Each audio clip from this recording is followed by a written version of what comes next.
طيب, Bismillah ar-Rahman ar-Rahim.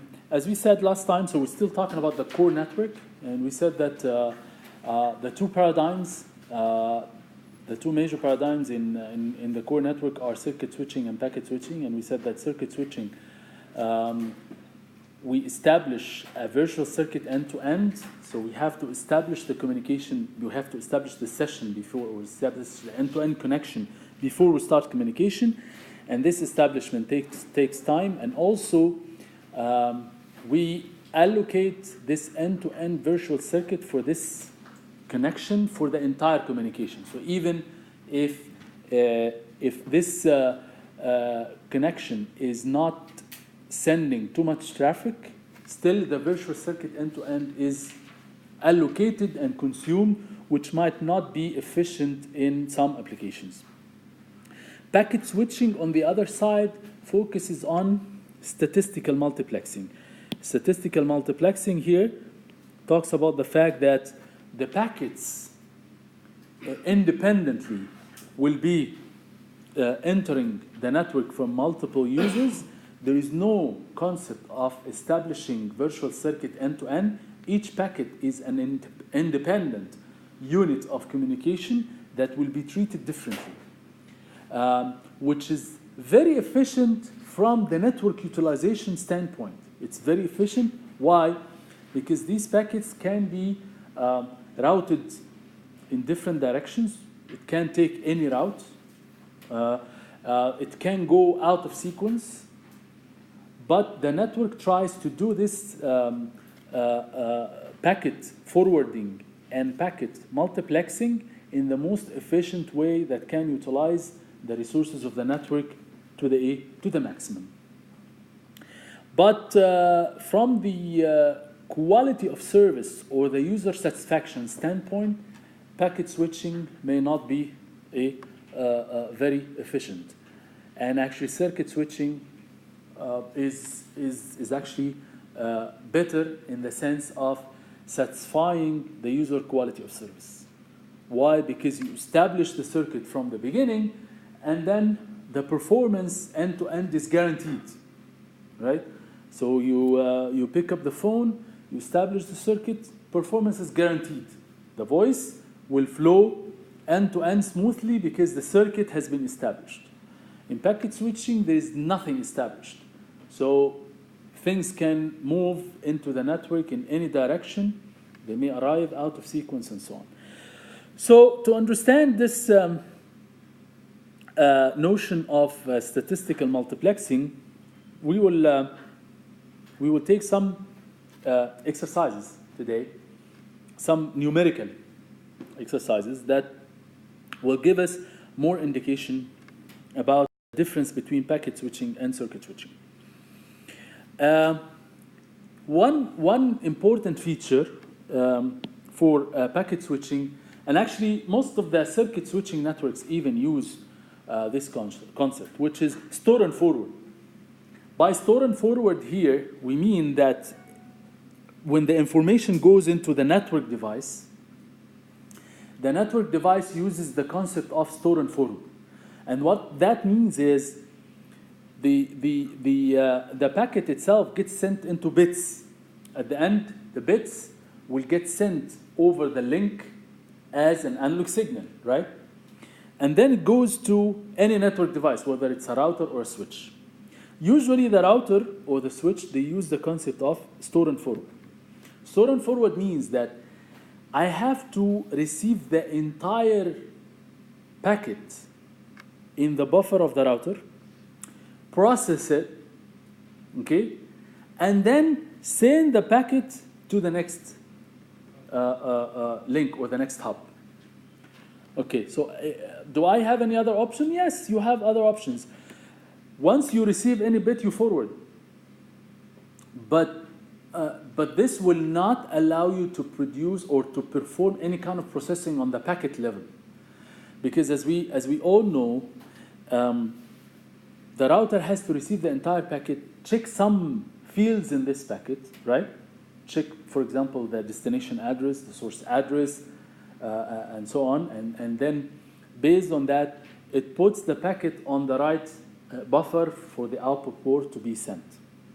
So in order for the router to do that, it has to store first the entire packet. So that's why we have this store and forward concept. So this example here talks about the consequence of store and forward. So if we imagine that we calculate what we call transmission delay. So the transmission delay talks about the time that any device would take to send the entire packet on the line. And this is totally different from propagation delay. We'll talk about the difference in a minute. Okay? So it's as if you can think of this transmission delay as you have a pipe and you have a flow of water. You have like a certain amount of water. Okay? So you want to send this water through the pipe. Transmission delay talks about the fact that from the very first bit of water that you enter into the pipe until the last bit, once you finish the last bit, you finish transmission. And then the water needs to flow over into the pipe, which is propagation. So transmission talks about the time that any device would take from sending the first bit until sending the last bit over the line to the medium, to the network medium. Once it does that, then anything else is outside the scope of transmission delay. ماشي? This has to be very clear. So if we imagine that we don't have store and forward, so the question now, what is, if we have a bandwidth of R, this line has a bandwidth of R, and we don't have any router. Just imagine for a minute that we don't have any router. Okay? What is the total transmission delay, okay, for a packet with length L? The transmission delay is defined as the amount of bits that you send divided by the bandwidth of the link. Okay? So what is the transmission delay if we don't have any routers?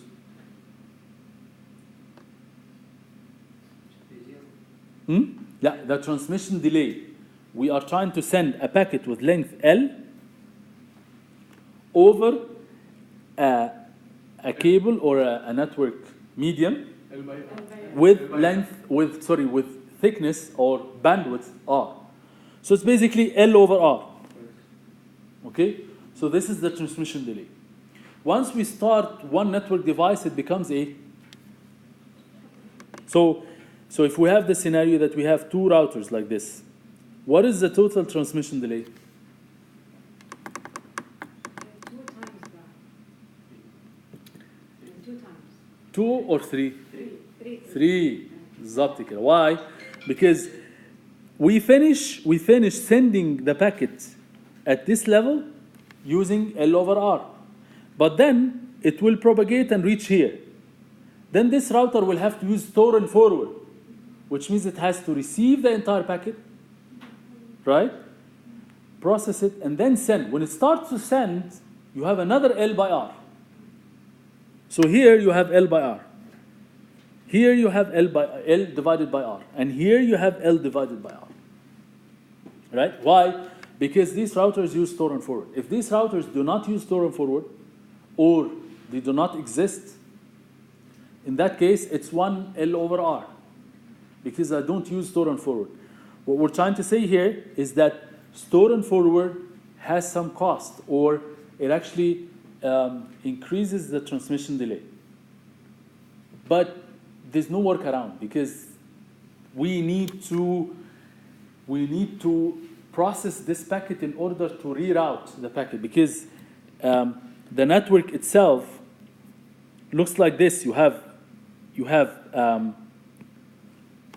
a client, and then this client sends to a router, and then you have the network that looks like this, right? And then you have many of these, and then at the end you have the destination. So when the packet flows, This router has to know whether to send it this way or this way. Also, this router has to figure out whether to send it this way or this way, or this way. Okay? So this routing requires some packet level processing. So each router will have to receive the entire packet first, process it. Okay, it has to read the destination address and the source address and so on, and then it has to look up the routing table and see which direction it should send it to, and then based on that it performs the sending. Okay, so we'll talk about the processing time, and we'll talk about another delay, or the processing delay and queuing delay. We'll talk about it in a minute. But after this processing, then it starts sending the packet over the line. So every time you send the packet over the line, you have a transmission delay of L over R. So if you have 3 network devices in the middle, then you need to add 3 L over R, in addition to the source L over R. So every step you have a L over R. But if you're not using store and forward, then it's 1 L over R, because the router is transparent. Once it receives a bit, it sends it over the line. So it's as if it's not there. But this assumes that the router is not processing the packet, which cannot be the case, because the router has to receive the entire packet and read the fields inside the packet in order to figure out where to send it. This is very important. So any device that performs packet level processing, it has to use store and forward. It cannot use just forward without storage. So I have to store the packet in the buffer and process it before I send it. Okay? So that's what this example talks about. So we have 3 L over 4 because we're using store and forward, which is the case. And in fact, it's also the case even for many circuit switching networks, because still switches, they need to store the packet. At least a good percentage of the switching, they use still complete store and forward. There is some type of switches that use they call it cut-edge technology, which they don't store the entire package. They store only part of the packet, but that's another story. But most of the switches, they use complete store and forward. Any question here?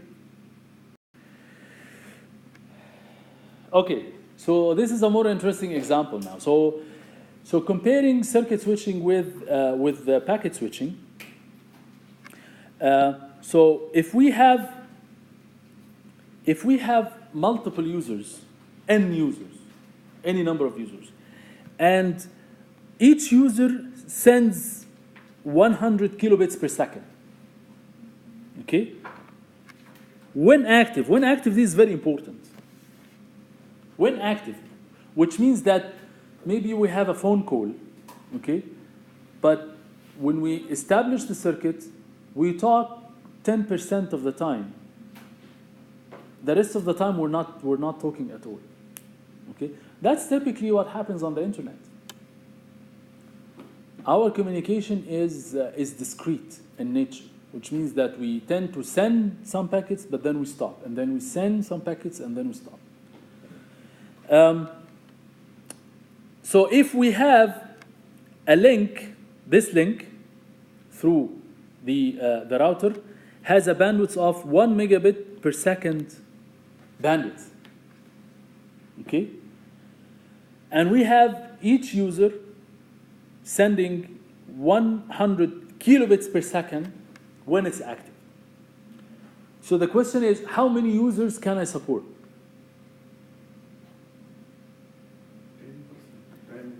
10.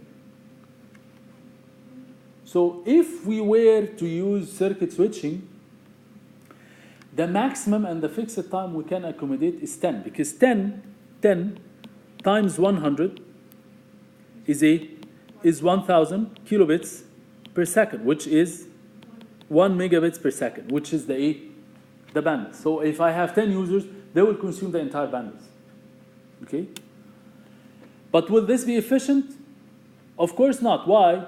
Because each user is sending this 100 kilobits per second 10% of the time, which means that he or she is sending and then stopping, and then sending and then stopping.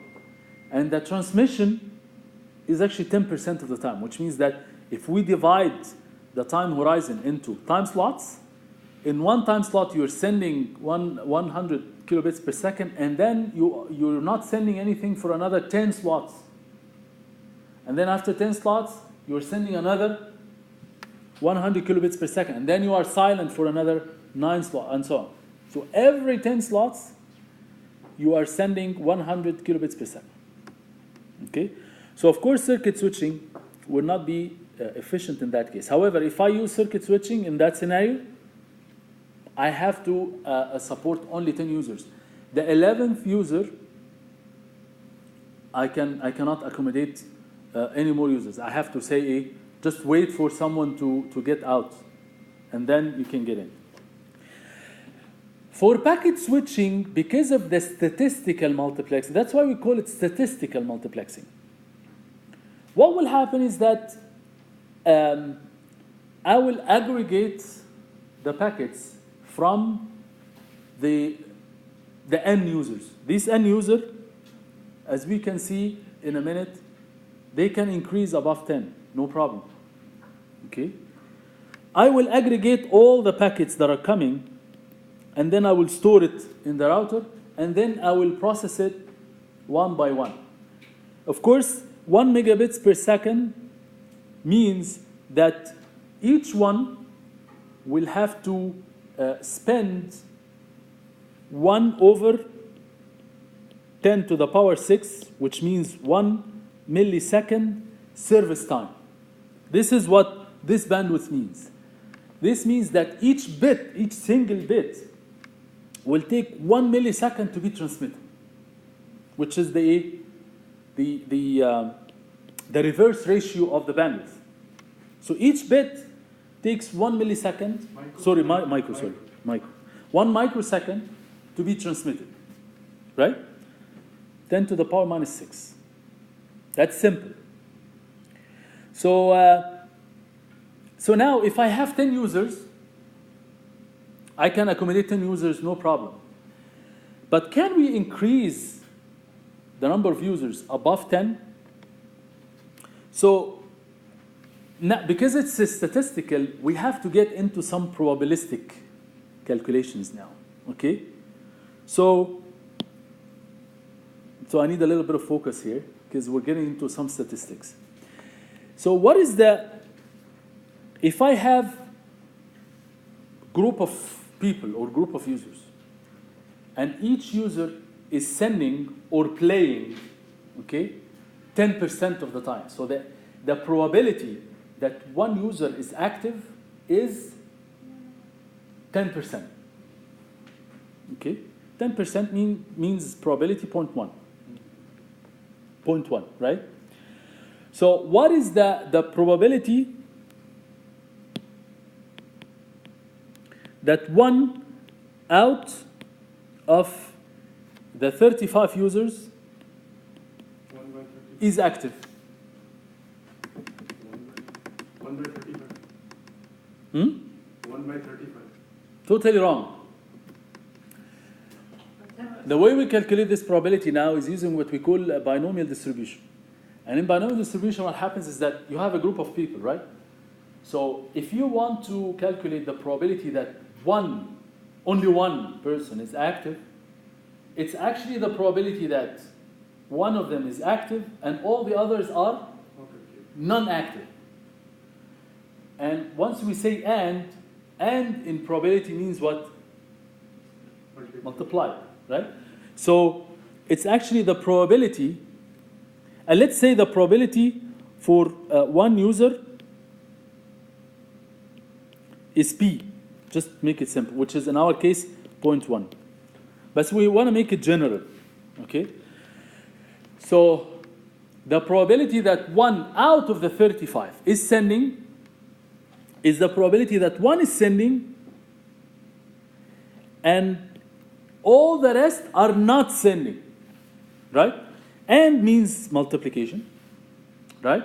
And what is the probability that the one is not sending? 34 by 5. What is the probability? I'm sending with a probability P.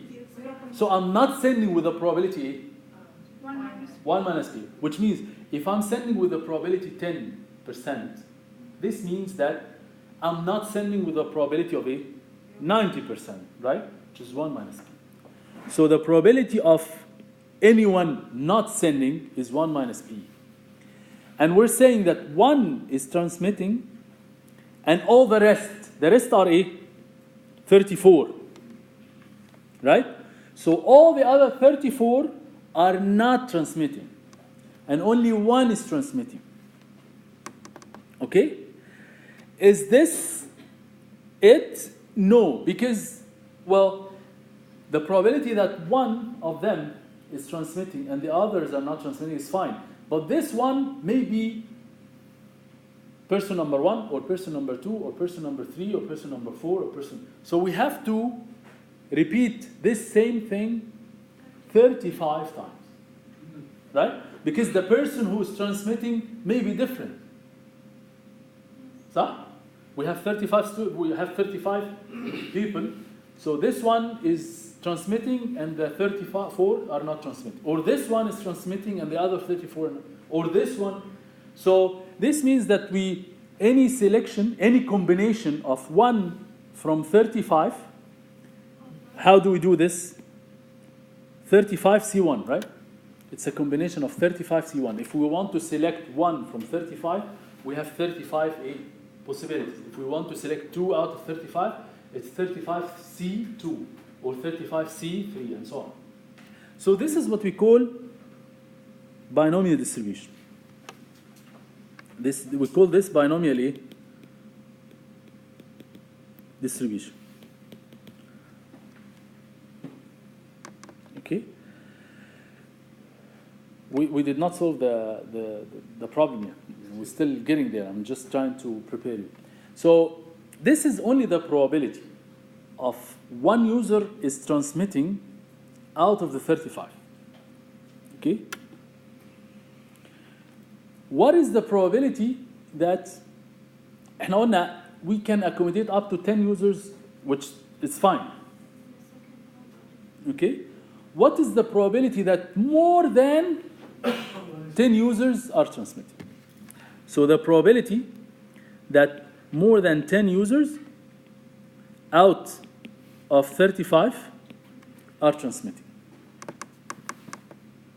Well, the probability that more than 10 users is the probability that 11 users are transmitting, or 12, or 13, or 14, or 15, 16, all the way until all the 35 are transmitting. Which means that the probability of 11 people transmitting, this is easy. So C 35, 11 of P, 11 of them are transmitting, and the rest are not transmitting. صح? Plus 35, 12, P 12, 1 minus P, 23.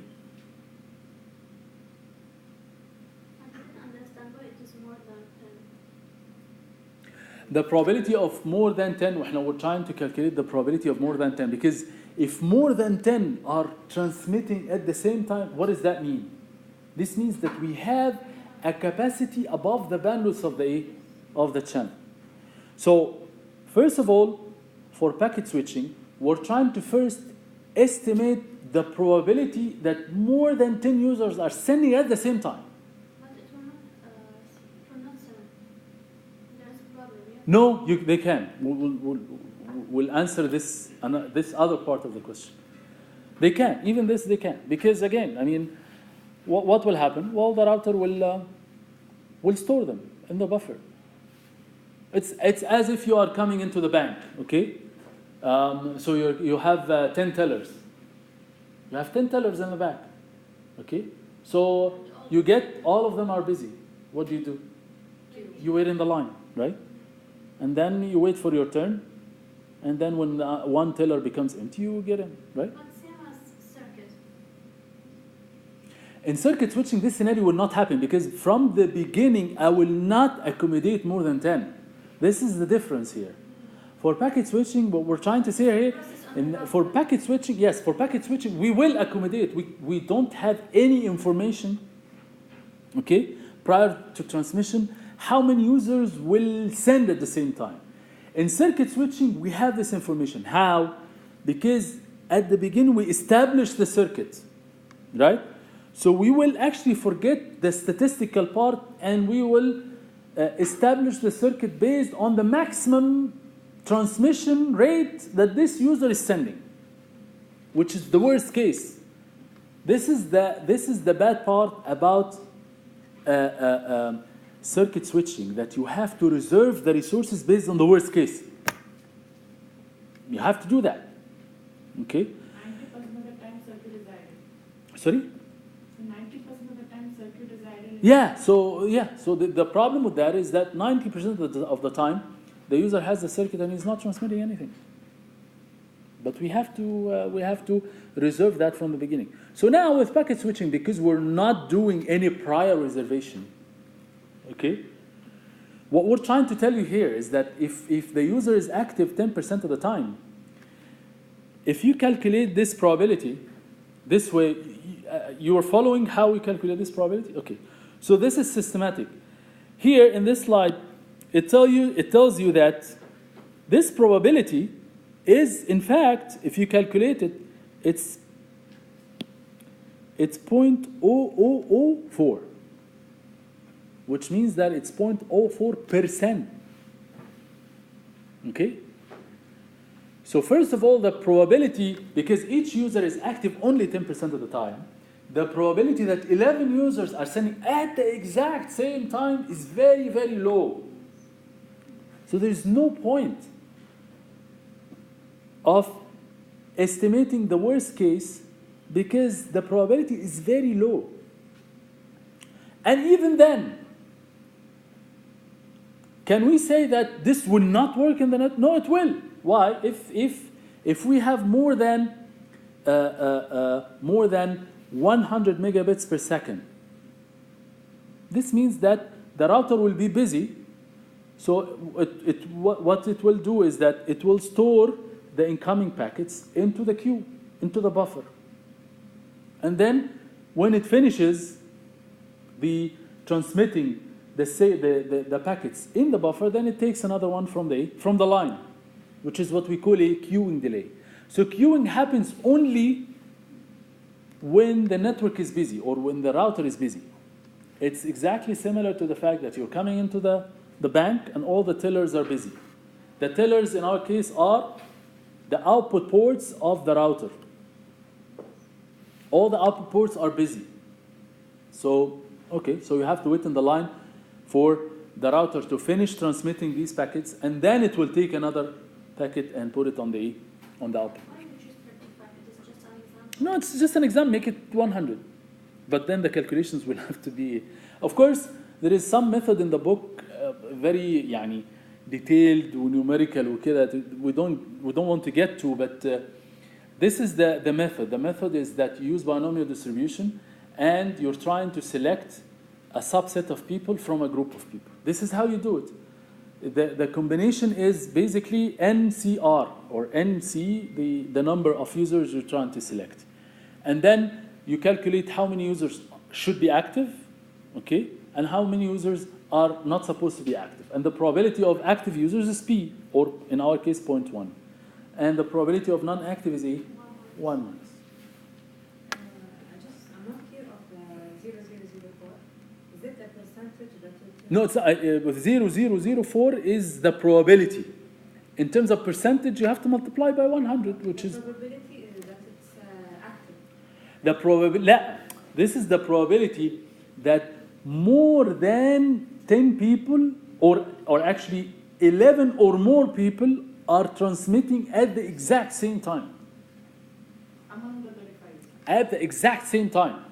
It's very good packet switching. Yes, which means that actually to get if you have 35 users and each user is active 10% of the time, the probability that 11 or more are sending at the exact same time is this, which is very low. Okay? It will not send. So, it's not that it will not send, it will queue any extra traffic into the queue. It will put it in the buffer, and then it will use first come, first serve to serve these packets. So what we're trying to say is that the probability of increasing above the line capacity is very low, and even when that happens, we know how to deal with that. We just put it in a queue and serve the queue one at a time. Okay? In circuit switching, there's no queuing. We don't deal with queues at all. Why? Because from the beginning, we will reserve the circuit, we will reserve all the resources based on the worst case scenario. So if we do this reservation carefully, and it should be done carefully, then we will not have any queuing. Why? Because the circuit will carry all the but this will lead to the fact that you cannot accommodate in the network more than 10 users only. The 11th user will come, you will tell him, no, you have to you have to wait. This is what we used to hear in the past. Sometimes if we use the landline, we call someone and then we get it was very famous in the past. All circuits are busy now. Please try again later. This message is not common nowadays because it's... Okay? So on one hand, packet switching promotes the fact that the probability of increasing above the network capacity or the line capacity is very low from the statistical standpoint. And even when that happens, we will deal with it. We will just get all the packets into a queue, and then we'll serve them one packet at a time. We know how to do that. Which will add another dimension of delay now, which is the queuing delay. So if the input capacity is less than the capacity of the link, the queuing delay is supposed to be 0, right? Only when the input capacity is above the capacity of the line, we have to queue. And now we get the queuing delay, which is another type of delay that it's different from transmission delay, and it's different from propagation delay. We'll talk about all these components of delay. One question. Suppose one user is there, and he's sending 10, let us say 1 Mbps line is there, and 100 MB data is there. Right. So he's setting. Right. Another, okay, he is not at the same time, but after, let us say, 0.5 second, another user came. Right. He is also having 100 second data. Right. Now we know that link is only 1 Mbps. So, and first user came with 100 Mbps data. So all 100 will come in a single shot, or it will accommodate, then it will go to the second and then accommodate like this. Systematically what the router does is that all the packets, it has to use store and forward. So it stores the packet into the buffer and process it, and then, so each packet comes in, it takes some processing, some service time, okay? So if the packets are coming with very high rate, what will happen is that this service time will not be enough to accommodate the packets on time. So other packets will come in and you will start to build the queue. The queue will build. It's exactly similar to when you get into a roundabout, and this roundabout is, the roundabout is similar to a router. It has some service time. So when you get into the roundabout, then you need to go into one direction. So this is a service time for the car. Now, if you have multiple cars are coming from multiple directions, so depending on this input traffic rate, if this input traffic rate increases above the service time of this roundabout, what will happen is that the cars will start to pile up, and then you have a traffic jam. Okay, same thing with traffic signs and so on and so forth. So depending on, but what we're saying here is that these users are active only 10% of the time. So if these users, they work carefully so that they will be complementary to each other, in fact, 10% of the time I can, in the same connection for one user, I can accommodate 10 users. So technically, I can accommodate 100 users as opposed to 10 users. But this requires that the service time has to be complementary, which means that there is no overlap. But you cannot guarantee this. So that's why we're saying it's not 10. 10 is not efficient. And 100 is very idealistic. Okay? 100 will be very, very idealistic. It's neither this nor that. It's somewhere in the middle. And that's what packet switching tries to achieve in terms of trade-off. It uses some statistical multiplexing, and that's why this statistical multiplexing is very important. It deals with some probabilities, and in many cases, the schedulers inside the routers are very, very sophisticated. Okay? But in any case, the router, the way it works is that any incoming packet, it will put it in a buffer, process it, and then it checks the output port. If the output port is busy, then it keeps queuing. If the output port is empty, then it sends the... So depending on the bandwidth of the line on this output port, the packets may actually pile up, and then you have a traffic jam. Or it fixes the size of the packet, like 100 MB data is there. So it will make 10 MB packet. The length of the packet is factor, but it's not a major factor, regardless of the packet length, because the transmission time or the bandwidth is bits per second. So at the end, ideally, I have a stream of bits. All the packets, they come into the queue, and I'm dealing with bits at the end, a stream of bits. So this packet will be put on the link, and it will take specific transmission length, which is function of the length. But I'm dealing with bits at the end, because at the end, the bandwidth itself is bits per second. So if the packet is L, it will take L times or L over the bandwidth of the link. This is the issue of statistical multiplexing. So is packet switching a slam dunk, which means that it's the answer for everything? Of course, nothing is perfect. Okay, packet switching has some drawbacks. We know now that it's much more efficient in terms of network utilization. Okay, but of course, circuit switching is good on one aspect, that it guarantees the user quality of service.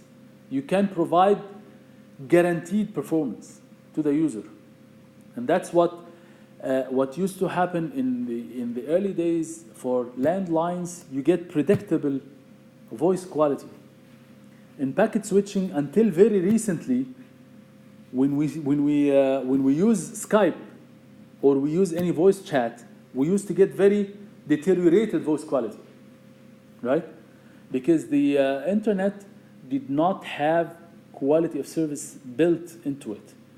Only recently, in the last few years, we started to see the quality of the voice started to enhance. And even then, it's not always. In some cases, we have very deteriorated voice. So this is the problem with packet switching. Because it's statistical, it's not deterministic. The good thing about circuit switching is that it's deterministic. But here, it's probabilistic. So it deals with probabilities. So with probabilities, even if you have very low probability for some scenario, it may happen. Okay, so packet switching is great for bursty traffic. By bursty traffic here, we mean that the user is sending a burst, some like very high traffic, and then stops.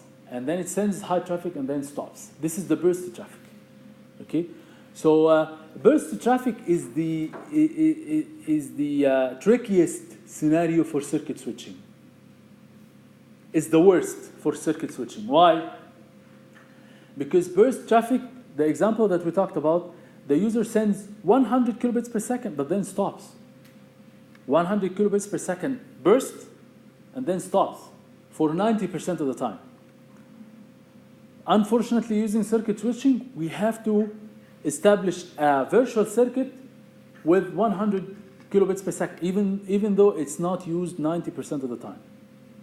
So the bursty traffic is the worst case for circuit switching, because we have to reserve the network resources based on the worst case. And for burst means that we send with high rate for a short period of time and then we keep silent. This is the worst case scenario. Okay? So, of course, packet switching is great in burst traffic because, again, we don't have to reserve any resources beforehand. We deal with, or we use statistical multiplexing into sharing the link amongst multiple users. So if the user is active 10% of the time, we can use the 90% to serve other users. This is the key issue. Okay?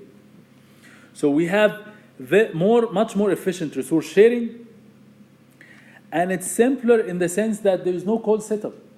We don't spend time in establishing virtual circuit. So this is also a good thing. It's not simple from the router point of view, by the way, because the router has to do very sophisticated scheduling for these packets, as we will see later. Because if it doesn't, if the router does not do efficient,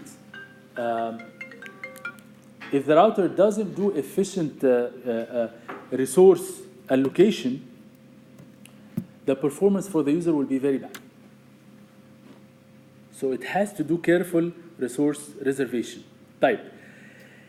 The problem with the packet switching is that in some cases you may get excessive congestion, which means that we are calculating the probability of 11 users or more getting or transmitting at the same time. And we said that this probability is low, but it's still possible. So if that possibility happens, the router will start piling up packets in the buffer. Depending on whether this scenario will last for a short time or a long time. If it lasts for a long time, then the queue might accumulate, and then we have a complete traffic jam. Okay, you have like some North Road is like blocked, and you know when something like that gets blocked, that's it. So the entire network gets congested, and we may get into the scenario that all the queues are full. So what happens if you get into the bank and all the lines are actually full? What do? You cannot actually enter. You have to leave and come some other time, something like that. So in the network, this means that packets will have to be dropped. And that's a very serious situation. So that's why in packet switching, there is a big issue of how to allocate the router resources into the packets so that you have to try to avoid the situation that you do packet drops, which means that the queues will be very full and you have some packet drops. That's one issue. The other issue is that you need to serve the traffic based on maximizing the user experience, because the traffic inside the router is coming from multiple users. Depending on what applications these users are actually using, it will reflect on the experience of that user. One user is watching a YouTube video, and then you're dropping packets, and then you're blocking packets into the queue. The impression or the experience that you give to that user is terrible. Another user is actually browsing the internet. If you delay these packets in the queue for a little bit, 1 or 2 seconds, it may not be a problem for him. So the diversity in the characteristics of the applications that these users are using affects pretty much the way that you have to reserve the resources in the network. So this is what we need to ask ourselves. So for some applications, we need to provide a circuit switching-like link. We're not going to establish a virtual circuit based on the worst case scenario in that case. And we may not have to establish this virtual circuit at all. However, we need to have some indication that the traffic coming from this particular application, I need to serve it quickly. Okay? If I serve it quickly, then this user will be more satisfied. If I can give a behavior like this, this is what we call a circuit switching like behavior. It's not a circuit switching because we're not establishing a virtual circuit. And it's not establishing the virtual circuit based on the worst case. But it's giving some guarantees to the user about the performance. Not 100%, but a little bit of guarantees. And this is the concept of quality of service or service differentiation. And this is the most important issue, in my opinion, on the internet. It's the most important issue. And because of the quality of service, nowadays we can luxuriously use WhatsApp to do voice chats and stuff like this. We can call somebody in the States for free and so on and so forth. So we enjoy these services because of the quality of service and service differentiation, which is now an inherent feature inside the internet. So our voice traffic is distinguished somehow, and it's getting more priority compared to some other traffic from the routers. So our routers in the core network are intelligent enough to allocate the resources of the network in a more smart way. Okay? Okay, let's stop. Okay. So we talked about circuit switching and packet switching and the statistical multiplexing and the difference between the two. And we illustrated that by some numerical examples. So for the internet, in terms of architecture, we know that the internet is network of networks. So the internet adopts an architecture which is based on some hierarchy or some level of providing services. So the essence of the internet architecture is to try to avoid monopoly, to try to make it more liberal, more scalable, and it's not like centralized based on some person or some organization that gives the internet service to everyone. Because if you have this scenario, then if this service provider has any problem, the entire internet is down, and we cannot really imagine that the entire internet might be down at some point. So the architecture adopts the concept of centralization. Adopts the concept of distribution as opposed to centralization of providing the network services. So with that said, we have hierarchy into how to provide the internet service. So we have what we call tier 1 service providers. So tier 1 service providers are big organizations with very sophisticated and very large scale infrastructure that they can provide internet service to regional or to local service providers. Okay, we have about a dozen or maybe not more than 15 organizations in that scale, in that tier. So we have AT&T, Verizon, things like mostly are in the States. There's maybe one or two in Japan, China, something like that. So in total, worldwide, we have maximum about 15. Are they the ones that supply, they grant Ooredoo to us? Yes, exactly. Ooredoo is a tier 2 service provider, or what we call a regional service provider, which has to take the service from a tier 1 service provider. What dictates this relationship is that usually the service providers in the same tier, usually they have a non-monetary agreement between them in the sense that they don't pay money to each other. Okay? So the relationship for the service providers in the same tier usually does not have any monetary aspect, which means that I will facilitate, I will have a connection. This connection doesn't mean that they pay money to each other. It's not that one takes the service from the other. No, it's you have your infrastructure, I have my infrastructure, we are on the same level, okay? We're just connecting to facilitate the fact that when a user connects to your network, it can go through my network and the other way around, so that all the users will be connected over the internet. But that doesn't mean that this connection involves any money that I have to pay or he has to pay to me. Usually that's what happens, okay? For content service provider or content distributors, that's not the case. Usually content distributors, they pay money to the service providers. Content distributors like Akamai or usually the biggest one right now is Google or YouTube. YouTube is one of the biggest content service providers, right? So they have huge amount of content, video or audio or something like this, and they put their content publicly available over the internet.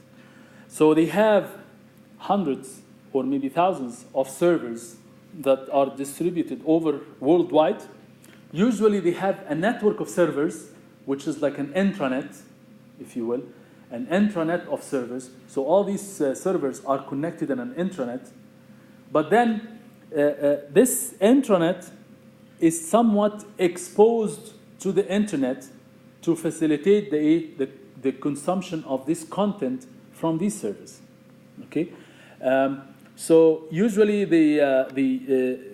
these distributors, content distributors, they take internet service from tier 1 directly, from tier 1 service provider.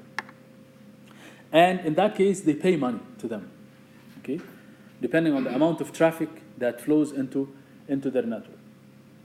But this type of tier 1 to tier 1 connection usually does not entail some money sent back or forth. These tier 1 service providers now provide the service to tier 2. Tier 2 service providers are regional service providers that provide the service to users or to other organizations or local service providers. So Ooredoo is a good example of a regional service provider which takes their service from a tier 1 service provider. And in that, they pay money to this service provider. Okay? So from one tier to another, your network infrastructure is basically less sophisticated and smaller scale compared to the tier 1 service provider.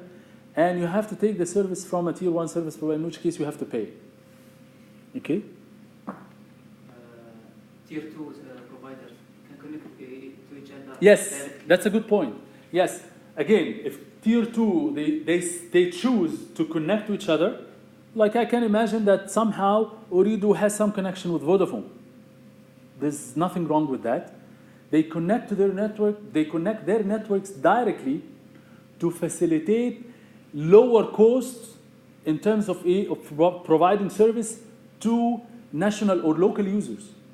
Okay? So if one user from Vodafone is trying to connect to another user from Ooredoo network, okay?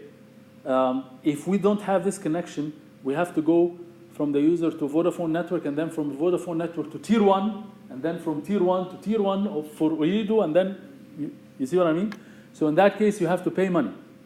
If you connect with tier 2 service provider directly, then in that case, you don't have to pay the tier 1 service provider more money. So in that case, you lower the cost. Okay? So sometimes, yes, tier 2 service providers or regional service providers, they choose to connect directly to other tier 2 service providers, in which case they don't have to pay money to each other. There is the internet exchange points. These are third party, which are not meant to provide service directly to the users, but usually they are used as facilitator between two service providers, like two tier 2 or tier 1 service providers. Okay? All right, so this architecture is hierarchical in some way. And then when a user connects to the internet, it has to connect to a local service provider, which then connects to a tier 2, a regional service provider, and then this regional service provider will connect to a tier 1 service provider, and then it goes the other way around until it reaches the other end. So the packet may go into many networks until it reaches the final destination. This hierarchy allows us to make the internet more and more scalable. As we will learn later, that even routing, when we talk about core network, the router itself has to learn about all the other routers. Can we imagine one single router will have all the entire information about all routers on the internet? Of course not. So in that case, the router will learn only about the routers in the same network, in the same core network of that service provider. Okay? So all the Ooredoo routers will learn about the routers in the Ooredoo network. And then there is one or two routers, gateways, that connect Ooredoo network into tier 1 service providers. So these routers, they have what they call, or they perform what they call border gateway protocols. Okay? They perform higher level of routing, which again doesn't need to know all the routers on both sides. No. It needs to know how the relationship between those two service providers are arranged or organized. Okay? So it does some routing in a higher level. We'll talk about this when we get to routing. Also, this hierarchy allows us to do what they call multi-homing. So here in Qatar, for example, Ooredoo and probably Vodafone, for that matter, they may choose to connect to multiple service providers. Okay? Or they may have to connect to the same service provider through two different service points or two different connections. This gives us, this is called multi-homing. And this gives us some diversity and some backup connections. So if one connection is down because this service provider is having a problem, or some set of routers are down, or their infrastructure is affected in some way, then we have other connections that we can rely on. And if we have all the connections are open, we can use this for load balancing, so we can support more traffic and more users and so on. Okay, so this concept of multi-homing is very important. Do you mean that multiplex from tier 1, like 2 tier 1s? Is this what you meant? No, I mean like I'm a tier 2 service provider now, right? Ooredoo, right. So we may have a connection to a tier 1 service provider. Okay, so this is single home or single connection. We might say, okay, so one connection is not enough because it's a bottleneck, right? So this connection is down for some reason, then we're doomed. But instead, we have to have some diversity. So we have to have some redundancy in the system. So I may choose to select another service provider and connect to it. Two or three or four, or maybe two connections with the same service provider, but on a different service point, okay? Which means that we're using different set of routers from that same core network. So this level of redundancy is, of course, lower than if I use two connections from two different service providers. But this is easier from the service agreement standpoint. If I have two connections with the same service provider, it's easier because it's the same agreement. If I have two connections from two different service providers, then I have to have two separate agreements with two separate service providers. So it complicates the process. However, from two different service providers gives me higher level of redundancy, okay, and more diversity. To distribute the loads. To if all the connections are alive and well, then I can use that to distribute the load, which is what we call load balancing. Okay? If one of them is down, I can use the other one as a backup, and I can still have some traffic. So as you can see, the architecture is distributed in some way, and it's based on the fact that no single organization that sort of controls the whole thing, which is the whole point of the internet. Okay. All right. So delays. This is a very important topic. So this is what we have kind of briefed in the beginning. As we said before, packet switching has the concept of queuing, or the potential scenario of queuing. This happens when the input traffic exceeds above the capacity of the line. That the router is not able to serve all the packets on time, that it cannot queue packets into the buffer. So by the time it finishes the packet, there are 2 or 3 packets coming in the buffer that have to wait, and in that case, they are queued in the buffer. This is equivalent to the scenario when you enter the bank, all the tellers are busy, so you have to wait. You wait in the line, and another person comes in the line, and of course, queuing in general uses a first come, first serve, different from a stack. So here we use queues, so first come, first serve. So the packet arrival rate to the link exceeds the output link capacity, then packets will have to be queued. In that case, we have another component of the delay. So we talked about transmission delay, we talked about propagation delay, and now we have the queuing delay. The queuing delay is a probabilistic, is statistical, and it's not deterministic like the transmission delay. We know transmission delay is very easy, L over R. We know propagation delay is very easy because it's the distance divided by the speed. The distance of the line divided by the speed of transmission. And the speed usually is close to the speed of light, or sometimes it's like 2 times 10 to the power 8. Okay, it's less than the speed of light. So we know how the signal travels as an electric signal through the wire. The propagation delay is usually deterministic. It depends only on the distance and the speed of propagation. So we know that. So it's deterministic in that sense. Queuing delay is statistical, it's probabilistic. We cannot say it's deterministic. So it depends how many people are in the queue and what is the service time. Okay? And remember that the router has multiple output ports. So it's a function of the destination address in the packet. Because depending on the destination address, you may go to different output port. And when you go to that output port, you may find variable number of packets. Okay? And this output port has some service time, which is based on the transmission delay and so on. So it depends on many factors. So we cannot really say that this is the formula for calculating the queuing delay.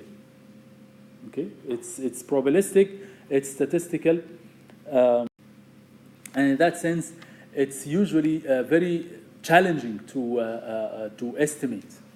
So we have to use probabilistic models to kind of predict how much is the queuing delay. So we have 4 components of the delay. So we have the queuing delay, which is what we talked about. We have transmission delay, we have propagation delay.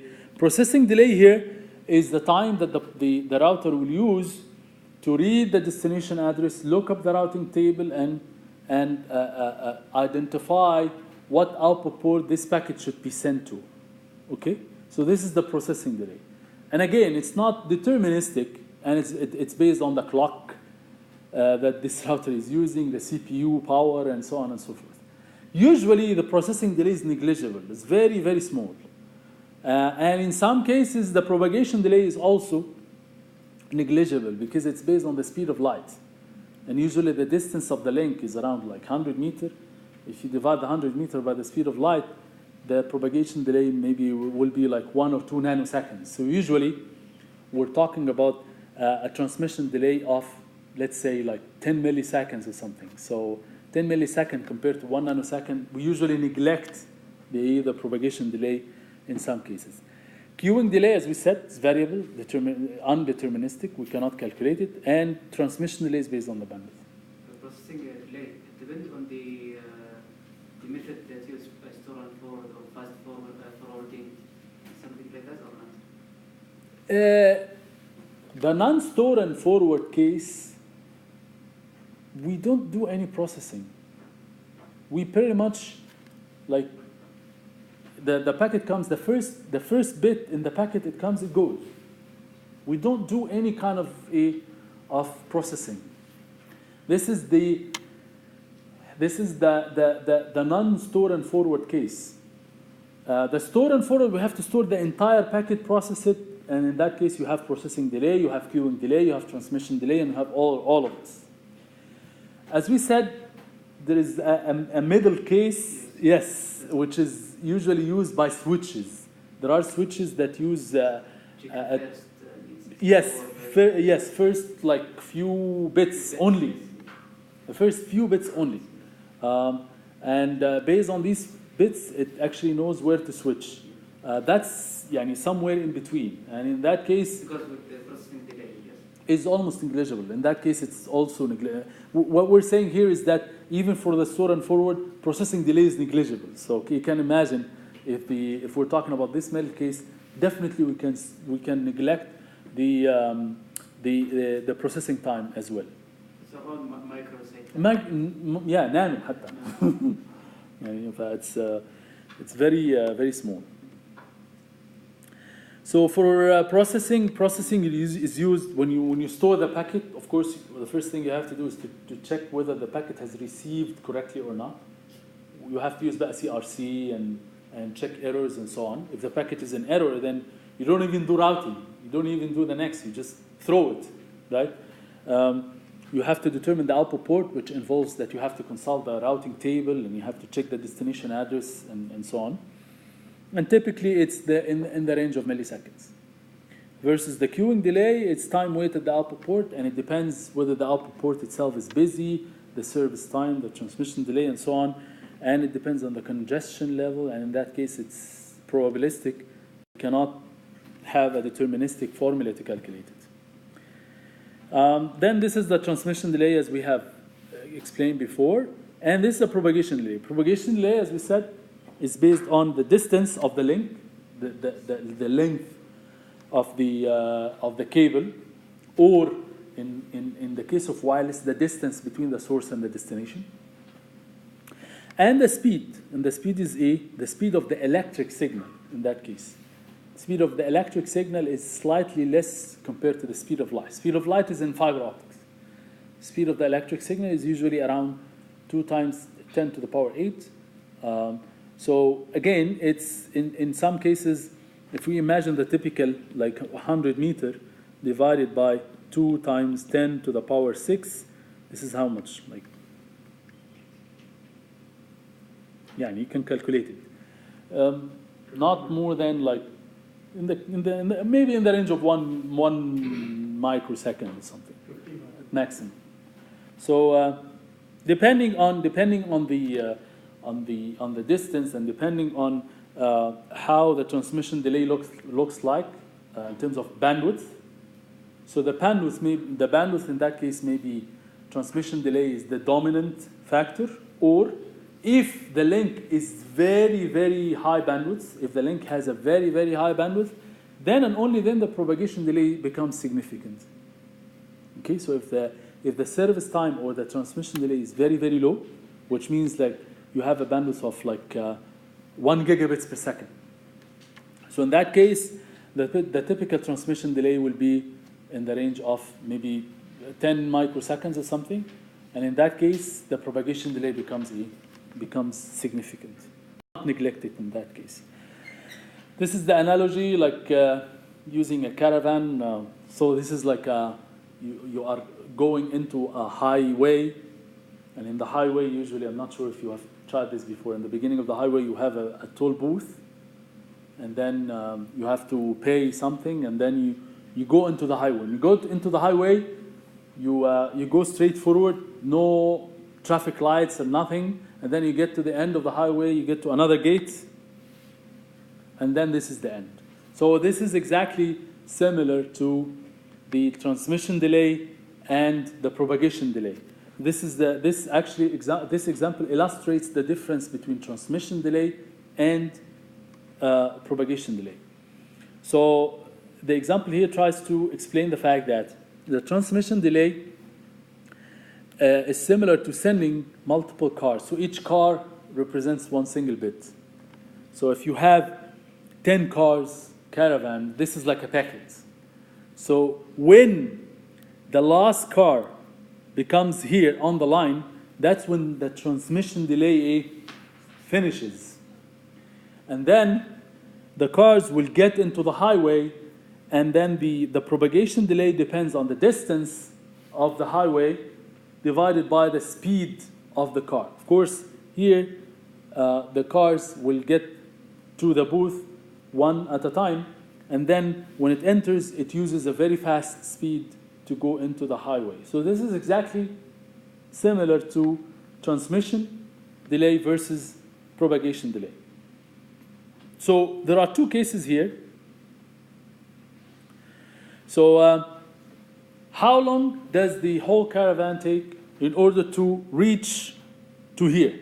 So if we have this distance, 100 kilometer, and you have the car will go to the highway with a speed of 100 kilometer per hour. Okay, which means that the car, when it enters to the highway, it takes 1 hour to reach to the end. That's very easy. Okay, so how much does it take for the entire caravan to get to here? Okay. Do you want to think about that, or do you want to? No, it's clear. It's clear? It's clear here, okay. But do you understand how it... Understood. Okay. So basically, we calculate the time that this one gets into here. This time is based on the service time in this booth, which in that case is 12 seconds. 12 seconds. So we take 12 seconds here, 12 seconds here, 12 seconds here, 12 seconds here. So 12 seconds times 10 is 120 seconds. Once we get to here, okay, we take 120 seconds. All the caravan will go as one unit until the end. So the propagation delay is one for the entire packet. It does not change depending on the length of the packet. Remember that. Because on the line, the packet is not bits. The packet is it's analog signal. Right? The packet is an electric signal traveling through the cable. Okay? So after the transmission, we assume that there is no bits. The packet is on the line. Once it's on the line, it's actually a signal that travels using the propagation speed. After 120 seconds is the transmission delay. The transmission delay here is based on the length, which is in that case the number of cars. Because the booth takes 12 milliseconds for each one, which corresponds to the bandwidth of the link. Okay? If the bandwidth of the link is 1 megabits per second, then we have 1 microsecond for each bit. This is the service time. Here it's 12 seconds for each car. So all the cars will be serviced in 120 seconds, 2 minutes. And then all of them will propagate at the same time. You don't multiply the propagation, the propagation delay by the number of cars. This is a big mistake. So all of them will go with the exact same speed as 1 unit from the beginning of the highway to the end. So they will spend 1 hour, all of them, to reach to here. Right? So in that case, you take 1 hour and 2 minutes. Okay? So that's why the answer is 62 minutes. Clear? So 12 seconds is the processing time. Processing time here. In terms of router. Yes, in terms of, the router spends And 1 hour that much time to send one single bit. And 1 hour is the propagation time. Propagation delay. So here, in this example, the propagation delay Is much high. is much higher compared to the transmission, which is not a typical situation in the net. Usually in the network, the more probable scenario is that the transmission time is actually the dominant part, not the propagation. Propagation uses almost the speed of light, so it's very fast. Okay. So this is the more typical scenario for the network. Here, cars now propagate with much higher speed, 1,000 kilometers per hour, assuming this is a realistic speed. Is the speed the bandwidth? No, the speed here is the speed of the electric signal. Not Yeah, the bandwidth is here, the bandwidth is the service time from the toll booth. As we said, if our bandwidth on the cable is 1 megabits per second, 1 megabits per second bandwidth means that you spend the inverse ratio, which is 1 over 10 to the power 6, which is 1 microsecond for each bit to transmit. Okay? This is the bandwidth. Here, this service time is the service time of the booth for one single car. So the service time for the entire 10 cars is the service time for one car multiplied by 10. So if the car takes 1 minute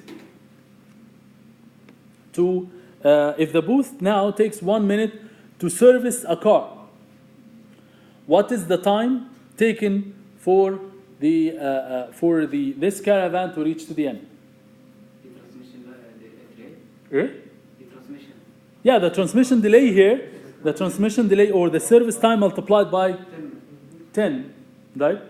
The only difference here is that you have to bear in mind that this will take this is, yeah, you have 1,000 kilometer per hour speed. So when you divide 100 kilometer divided by 1,000, so you have 0.1 hour or 6 minutes for the car to get from here to here. Okay? So if the service time here is 1 minute, after serving 6 of these cars, the first car will have already arrived here. Will have already arrived here. Okay? So this is the main difference. And here, what we're trying to say is that the transmission delay is more dominant in that case. The transmission, which is the more realistic scenario in the networks. In networks, the transmission delay is the more dominant factor compared to the propagation delay. That's what this example tries to say. The 1 minute with the 10 cars or only one car? The 1 minute, eh? No, 1 minute for one car. يعني 60 seconds. 60 by 10 minutes for the 10 cars. Yes. So it will take 10 minutes to transmit all the cars. Still. Then 6 minutes for the... Yes, then 6 minutes to transfer all of them. So we have 16 minutes to get all the cars from here to here. 16 minutes in that case.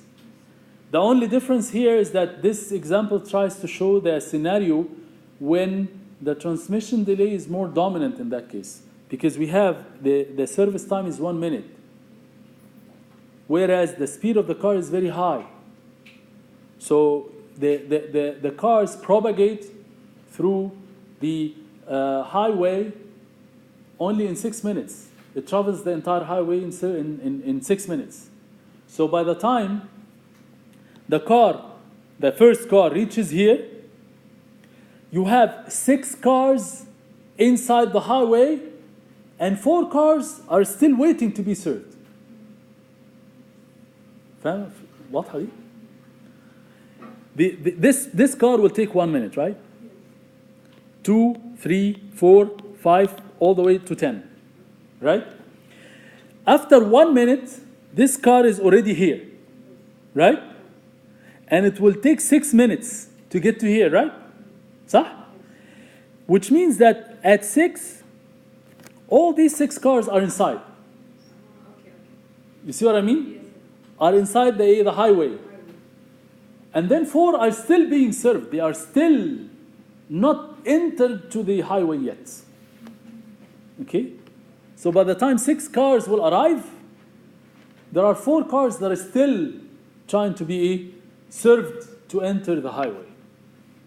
So this scenario emphasizes the case when the transmission delay is more dominant, is higher component compared to the propagation delay, which is the more probable scenario in the internet.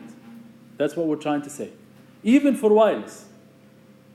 Even for wireless, usually the propagation delay is lower compared to the transmission delay. Okay?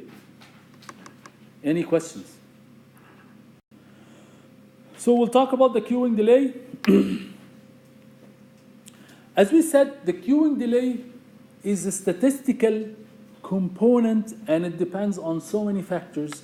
So it does not have a closed form that we say if we have this much load, the queuing delay will be this. No. Usually the queuing delay, the best way to understand how the queuing delay works is through simulation. So usually we have an assignment. I'm not sure if we have an assignment about this. I have to check the plan. So the best way is to just simulate. So if you have a bursty traffic, you send it to the router, and then you measure how much time that one packet spent from when it enters the queue until it gets out. So basically, the router uses a queue at each output port. Okay? So when the packet comes in, it checks the errors, it does the processing and everything, and then it decides which output port. Then it gets this packet and put it in the buffer of that output port.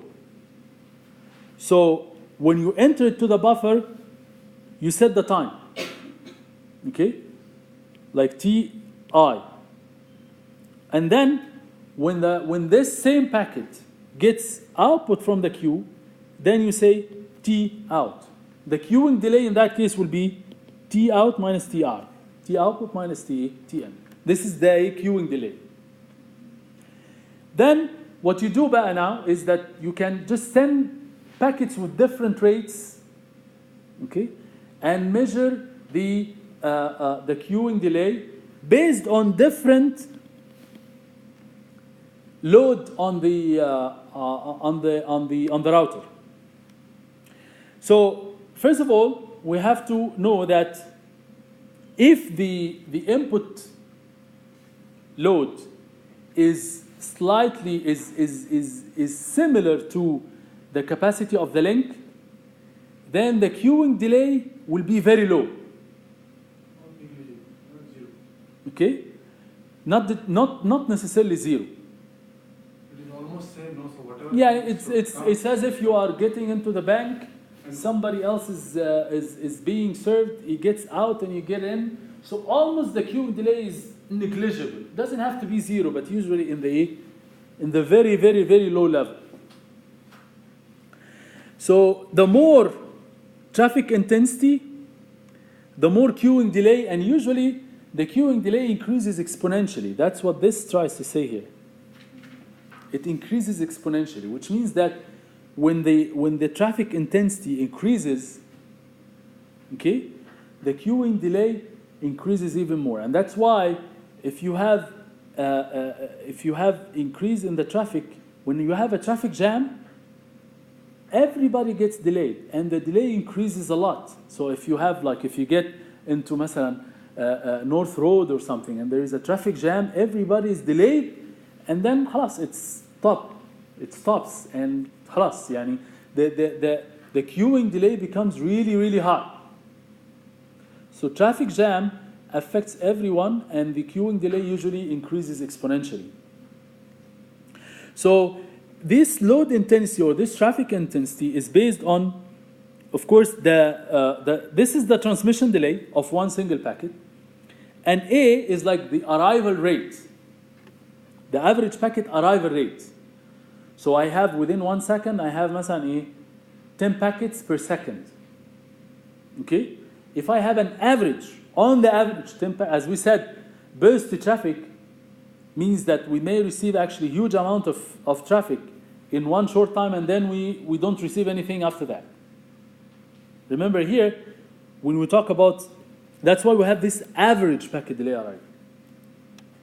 It's not a constant, it's the average. So it may actually go above A or under A, but on the average it's A. Because usually the internet traffic is bursty in nature. Okay? So the traffic itself in real time may be something like this.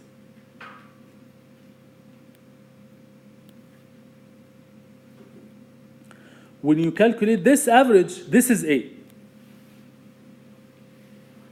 And this is the challenge. This is the real challenge. Because the traffic itself is probabilistic, is statistical. Okay? So that's why the queuing delay itself is probabilistic in nature. So the average amount of traffic that gets into the network is A multiplied by L, right? This is the aggregate number of bits that are entering the system on the average, right? The intensity of the traffic is to divide this by the bandwidth of the link. Okay? To make it like in a ratio form. So the traffic intensity is to divide the amount of bits by the bandwidth of the link. It's like normalizing the transmission delay over group of packets. That's what the traffic intensity is. So if this traffic intensity increases, the queuing delay usually increases in exponential rates. Why it's exponential? As I said, because this is the queuing nature. Yeah, If the increase by 1, it should I will tell you why. Because if the traffic intensity starts to increase, when you get into the queue, chances are there are more people in the queue, right? There are so many people in the queue. So if the traffic intensity increases a little bit, this will accumulate more people in the queue. So the queue will start to pile up, to start to store packets faster than serving these packets.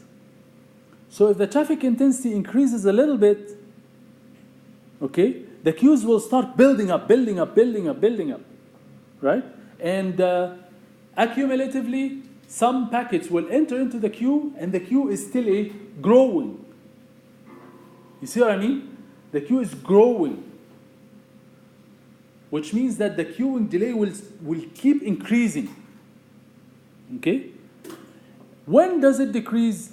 When the arrival of the packet goes really way down, that it becomes way below the capacity of the link.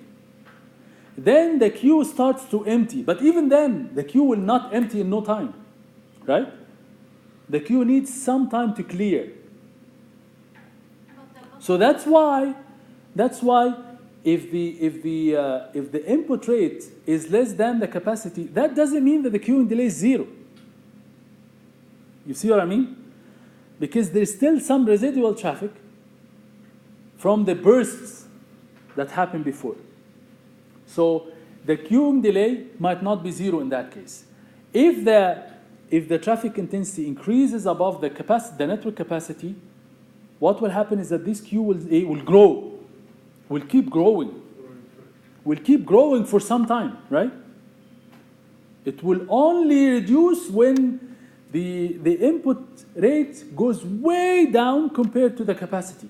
And this low rate lasts for enough time for these queues to clear. Only then the queuing delay starts to reduce. That's why it's exponential. مفهومة ولا؟ يعني the best way to really visualize this is to think of yourself as someone who's entering a bank and there is like a lineup of people. If the people entering the bank are increasing more and more, chances are these lines in the bank will start to accumulate. And the more people coming in, they will find the queues are really, really big. So they have to wait for a huge amount of time. So if the traffic intensity or the arrival rate is slightly above the network capacity, But there's no limit. the queue will keep growing, right? Will keep growing, right? So for some time, the queue will keep growing. So that the queuing delay will keep increasing. It will decrease only when the arrival rate goes way down and stay down for some period of time. That's only when the queues start to clear and they will reduce. Then and only then the queuing delay will keep falling down. Okay?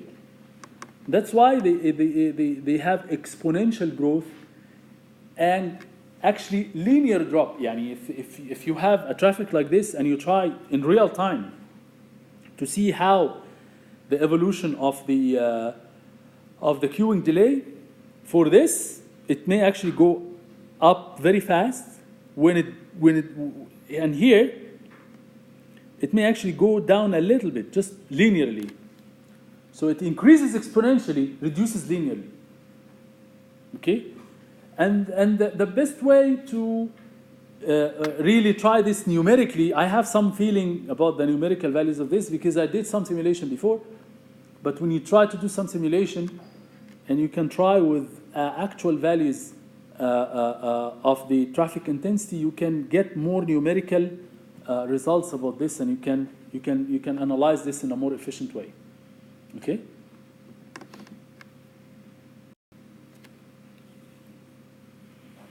Okay. Type. So what do real internet delay and loss looks like? So we're talking here about the actual delay, which includes both the transmission delay and propagation delay, both. Okay. There is a command, probably we all know about it, is traceroute.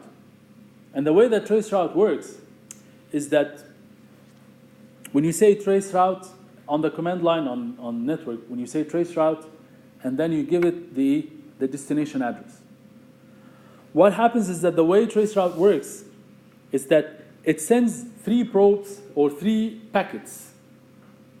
For each packet, it actually sends a packet using what protocol? نسطة 455. أيوة برافو عليك مذكر. So it uses ICMP protocol to send a packet to the next router. What is the important parameter in this packet?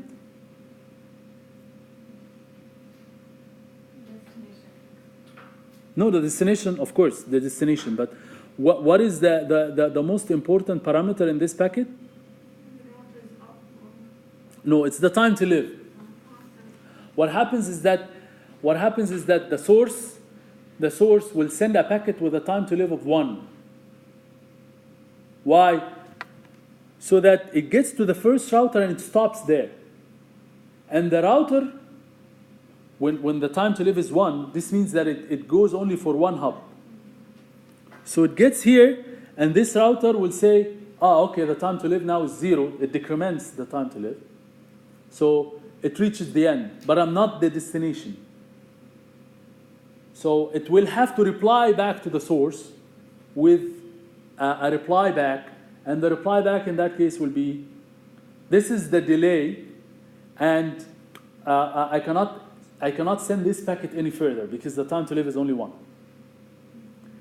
So this source now will receive the feedback from the router, and the router will calculate the round trip delay, the time that this packet took to go back and forth, or the source actually will calculate that. And it does that for 3 packets. So it calculates the delay going forward and backward. Then traceroute actually estimates the probable route, or the route that this packet takes from the source all the way to the destination. So the command is as follows. We say trace route. I think it's something like this. Trace route, something like this. Trace route, and then you give it a destination address, like 192.168.4, or you can give it مثلا google.com. Something like that. So because this will get transferred to an IP address. So how many hops between your machine and the server of google.com? Maybe 10 hops. So what happens is that the server, this source will send a packet with time to live 1. It will get to this first router, and the router will send it back because the time to live is 1. Then it increases the time to live to 2 and sends another 3 packets. So this way, it will go to this first router. The router will decrement the time to live from 2 to 1, and then the router will perform routing. the router will find that the time to live is 1, so I still need to forward it. So it will have to trigger the routing procedure. So it has to check the packet, process it, and then perform the routing normally as we have explained before, and then send the packet to the next router. When it sends to the next router, the router will then find time to live 0. Then it says, no, I cannot send it any further, so I have to go back to the source. So it has to send the same packet backward to the source. So the source will then calculate the entire delay going forward and backward, and in that case, 2 hops. For 2 hops. And then it changes the time to live to 3 and so on. It keeps doing that. So the third time it will go 3 hops and going back. And then 4 hops and going back. Until you reach to a state that you hit the destination and the time to live is still above. Then and only then the destination will say, okay, I'm the destination, stop here. So this allows the source to estimate the packet went through this router and then this router and then this router until it reaches to the destination. So this is how it looks like. So this is hop number 1, hop number 2, hop number 3. So from the first router, this is the name of that router. Okay, and these are the values of the delay. So 1 packet, 2 packets spent each 1 millisecond, and the third packet got delayed, which is interesting, right? Because here, remember, it's packet switching. The time going back and forth is not fixed. If we use circuit switching, we would expect this to be more fixed. But here it's packet switch, nothing is guaranteed. 1 packet may be faster than the other. Okay? So in the next router, as we can see, the delay is still the same, more or less. And the delay keeps increasing. So going this way, we expect that the delay it may actually decrease at some point. Why? Because in real time, these routers may actually get higher or lower load. So at some point, you may get values of the delay which is less. Okay? Why? Because the routers will service these packets faster. Why? Because they don't have high loads. Again, in packet switching, the load and the service time is not deterministic. You may get higher load at some point, lower load at some point. So if you get some values maybe less, so you don't know why. Because it's packet switching. Anything is possible. It's probabilistic, and maybe at some point the traffic intensity was low, so the packet was faster. And even you send 3 packets, one of them is faster than the other. May happen. Okay? So all these are different hops, and for each hop you get the values of the end-to-end delay for each packet. For each hop you send 3 packets. So that's how the output of the trace route looks like. And this gives you exactly all the hops, all the routers, with the name of the router and the IP address of every single router that's on the way of these packets. Okay? So that's one way of estimating the end-to-end delay. Remember, this end-to-end delay includes what? Includes the forward transmission delay, the propagation delay, the processing delay, and queuing delay. Everything. All the 4 components. Going forward and backward.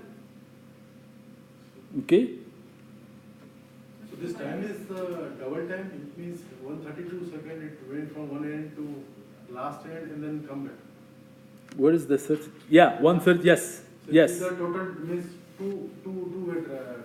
Right. So this is for 2-way. So sometimes if we want to calculate or estimate the one direction, we just estimate this and multiply by 2. Divide it by 2. Divide it by 2, which is not accurate, But sometimes we get a good estimate just by dividing by 2. Okay? We do that actually in simulation. Sometimes we use that workaround. Because it's sometimes, as we will see later, it's very tricky to calculate one direction of delay only. And we'll talk about why. So this is much easier. We receive it back, and then we calculate the entire time. Because this time is calculated by the source all the time, right? We send packet, we receive it back. We know when we sent this packet, we know when we received it back, so we subtract this from this, and we get the delay. Very easy. So all the calculation is happening at the source. Okay? So this 22 millisecond to direct 106 millisecond. That's why this is a long distance link. Right. So yeah, we can see from one hub to another. Sometimes the delay increases drastically. This is an indication that maybe this link is slow a little bit. It might actually be because you are moving from one service provider to another, which means that there is more overhead or something like this, or you are passing through a link which is, for example, wireless. Usually wireless causes more end-to-end delays compared to Ethernet, مثلا. It could be because of a bunch of different things. Again, all this information we don't know from here. But this will give an indication to the user that this is all the hops, and for each link, this is the sort of the transmission delay. So for example, a network developer might look at this and say, okay, from 1 millisecond to 6 milliseconds. Okay, so this link might have some issue. And he or she may actually get into this link and start investigating why this is happening, why this large delay or something. Okay, because from here to here, for example, the difference is very low. It's the same. So this link looks fine. It's very fast. But from one link to another, sometimes the delay increases drastically. So you may want to look at why this is happening. Okay, so traceroute is one of the useful information for, one of the useful commands for troubleshooting usually. Okay, any questions? So why we took exactly 3 packets? It's just an example, or This is what the command uses. It could be 5. It could be. I think one of the switches or one of the parameters of that command is that you can specify the number of packets. The default value is 3, but you can increase this to 5 or something, I think. But usually nobody does that. 3 is good. 3 is usually a good indication. Okay.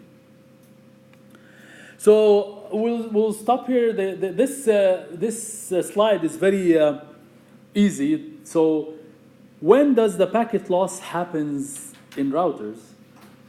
Okay, the packet loss happens. Does the packet loss happen in router when the input rate is above the network capacity? No. Buffering capacity. That's what I answered her. So we know that this situation is less probable, right? We calculate the probability, and the probability seems low, right?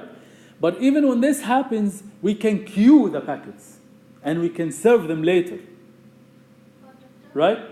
But when does the packet loss really happens? When you get to the router, and there is no even a place in the queue that you can get, which means that it's not only above the capacity, but the queues are completely full. Okay, so the packet can be lost when you enter to the router and all the queues are full. Queue full. Then and only then. Buffer capacity, correct? The buffer, yes, the buffer capacity, yes. When we say a queue, we mean like first come, first serve. So it's a buffer at the end of the day, but it has a specific characteristic. So the first one comes in as the first one that goes out. So when this buffer is full, then and only then you have to drop. And then we get to the issue of which packet should we drop? Well, we can drop tail, which means that, okay, when a packet comes into the queue and the queue is full, we drop this packet. Is this good? Sometimes it's not the best option. So because this packet might be very important. This packet might come from an application which should be highly reliable. So in some techniques in the router, they don't drop this packet. What they do is that they go into the queue and they select one packet, they drop it, and they get this packet into the queue. It's like you are entering to a bank, okay? Now you see all the queues are full. You are a VIP. You are a VIP person. I cannot sacrifice you. So you just get someone from the line, you kick him out, and please come in. Okay? But how this priority? Discrimination, by the way, happens in networks in a good sense, of course, but it really happens in the network. And that's the whole point of quality of service. Quality of service is all about service differentiation.